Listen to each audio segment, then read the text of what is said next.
I'm back na po, no? Okay, I'm sorry about that. Now, saan ako nag-stop? Pin. Okay. Okay, yan. Yeah, I remember. So we were talking about yung pong pag-stamp ng verified from the original. No? This is a no-no, no? The taxpayers are doing the stamping of the documents. This should be done by the officer of the day. You do not ask the taxpayers to stamp, no? Because ang gagawin po natin is we will check the original document versus the photocopy before we stamp it with verified from the original, and then that our revenue officer would be signing, no? The yung pong pinag-stampan na ganon. So please do not do this. This is hindi po to tamang procedure, and the revenue officer of the day should be the one stamping the documents. Okay. Another one is yung pong taxpayer details are not being included in the OTS pag incompleting requirements. So complete or hindi, dun po natin i-generate yung CDR sa OTS. Okay? I-note nyo lang naman po doon kung ano pa yung kulang ni taxpayer. Hindi naman po ito pending sa atin kung incomplete pa because hindi naman po siya magpo-proceed to on-net computation sheet. So don't worry, no? Just encode it there, and dun niyo po wag po kayong mag-manual sa pagbibigay ng CDR kung incomplete pa yung requirements. Just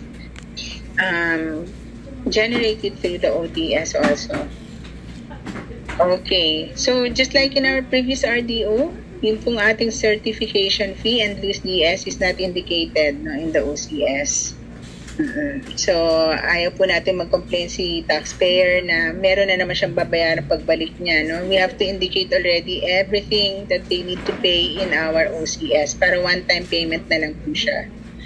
Next, the releases the OCS with the corresponding tax form. So, ito po, linagay natin po sa ating amended ON. No? We would like the taxpayer to be assisted in filling out the tax forms. Kung meron po kayong printer or ano, you can already print it and then just indicate po yung buyer's name at least. No, para po mag-guide siya. Kasi pag mali po yung nilagay niya doon, hindi po natin yan ma-verify sa ating, yung payment po niya hindi natin ma-verify, no? Kasi mali din yung i-encode ni bank.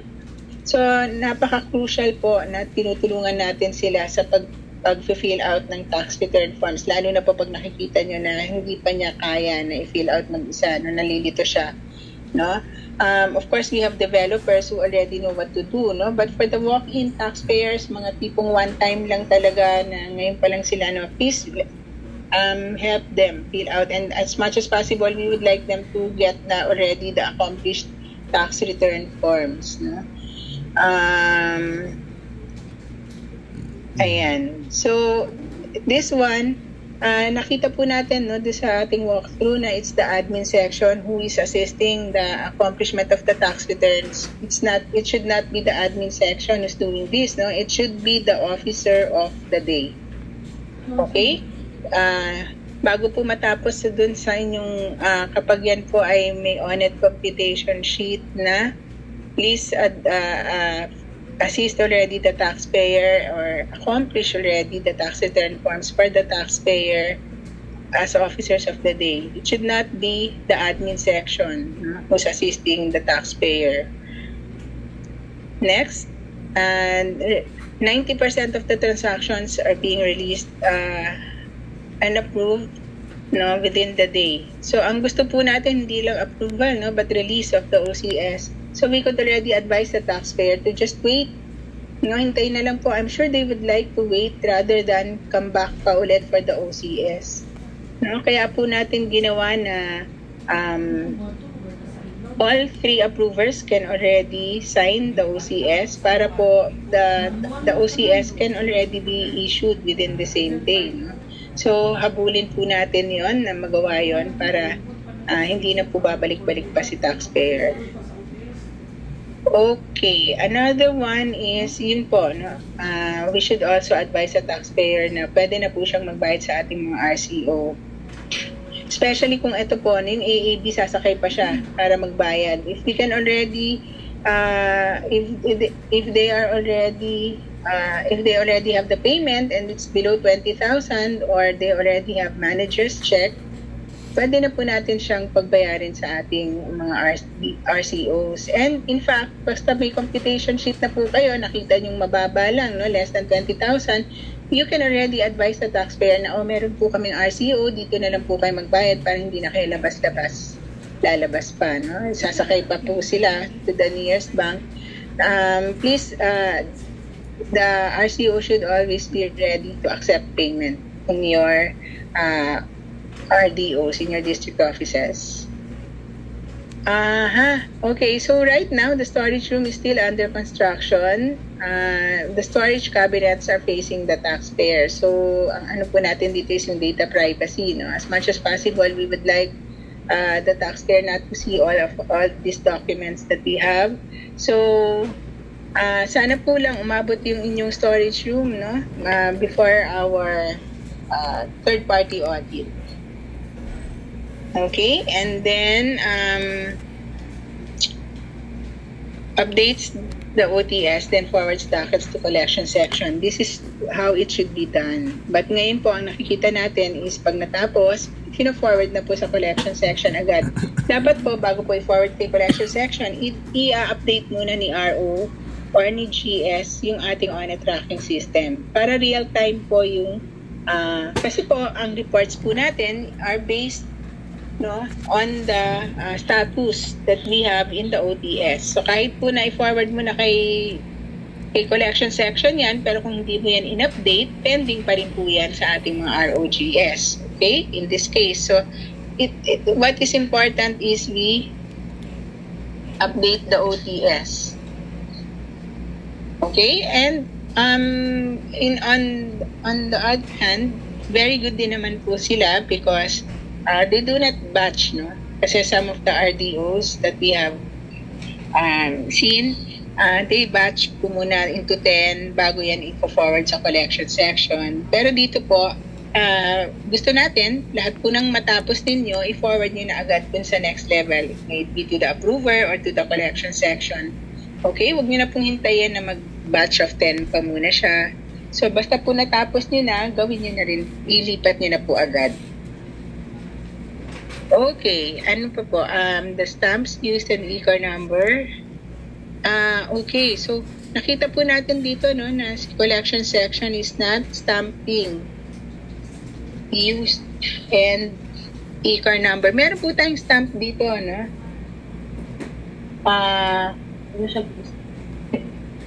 Meron po naman tayong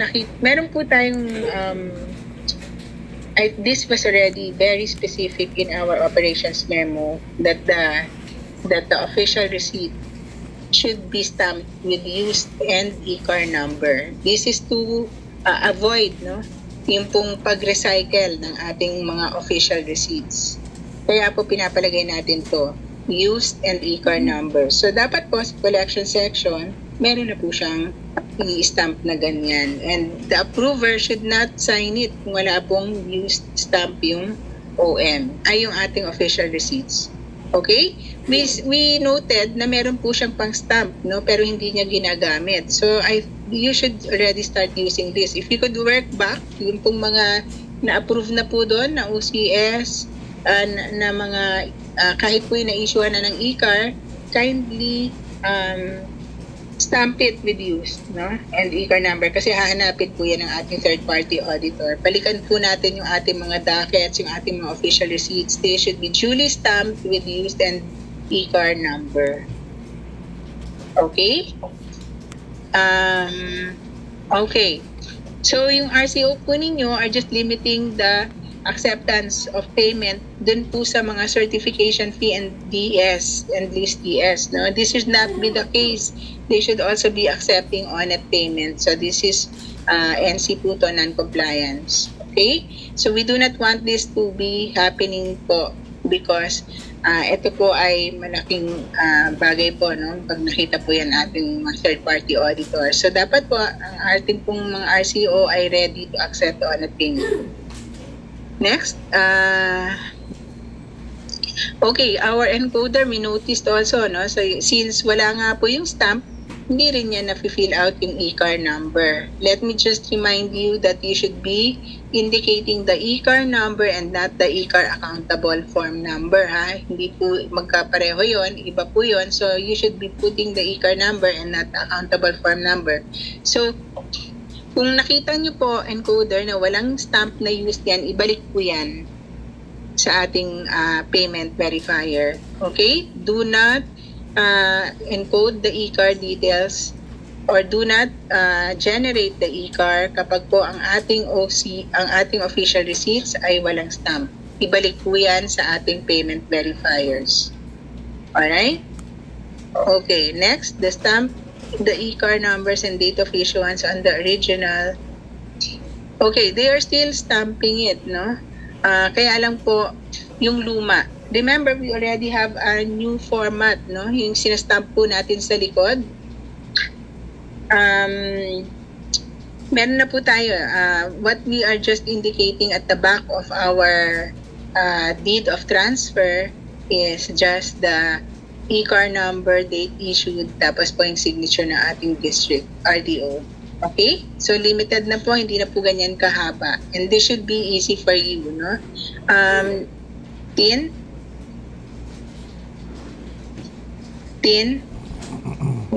this should be an X mark kasi they are still using the old format. And can you just highlight this with yellow?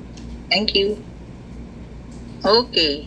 So, crucial po to, no? Because hindi siya magiging pareho with the others. So, if we could already start using our new stamp. Okay? Next, forwards to the AD, the on-at dockets. Okay, so eto po nakita natin, no, na ang last submission nyo is September 1 to 15, 2023 e-car issued, no? November na po ngayon, eh. So, in fact, you should already be submitting the October 16 to 30th issued, no?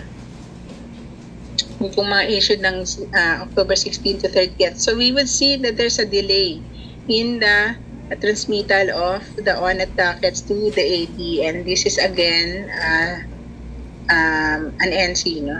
Hindi po siya maganda. So, kailangan po ma-work out natin to. Please work on your backlogs. Make sure that they are already duly transmitted to our assessment division. Na-complete po ha yung mga naka-attach. Remember that we should be just retaining 3, no? Ang nire-retain na lang po natin is yung ating e-car, yung ating deed of transfer, and SPA, if there's any. Alright? So, the rest, kung may sobra po na photocopy, ibabalik po natin yan sa taxpayer. At yung isang set po ng photocopy, that's what we transmit to our assessment division. Okay, pagdating naman po sa processing of online application through the e-on-at system, this is being regularly monitored by the on-at OD. So, kasi sino po yung in charge for that day, sila din po yung nagmamonitor. So, just make sure that this is still continuously being done. Kasi po, kapag may sinubmit through the e-on-at system, nakikita po yan ng ating taxpayers in their dashboard, no? So, nakikita po nila kung gaano katagal na sa inyo. At pag lumipat yon, nakikita rin po nila yan sa kanilang mga dashboards. Next. Okay. Pagdating naman po sa docket and quality forms, we have seen several attachments that are not duly signed by our officers of the day. Okay? And then, may proof of payment, as we have mentioned, wala pong e-car number na indicated. So, please make sure ito po ay lahat nakalagay po sa ating operations memo and this should be followed. And I would like to reiterate that the IQA should be looking into this. Higpitan niyo pa po yung pag-check ng mga dockets because marami pa po itong makikita na kulang. Okay. Moving on, can we go down, please?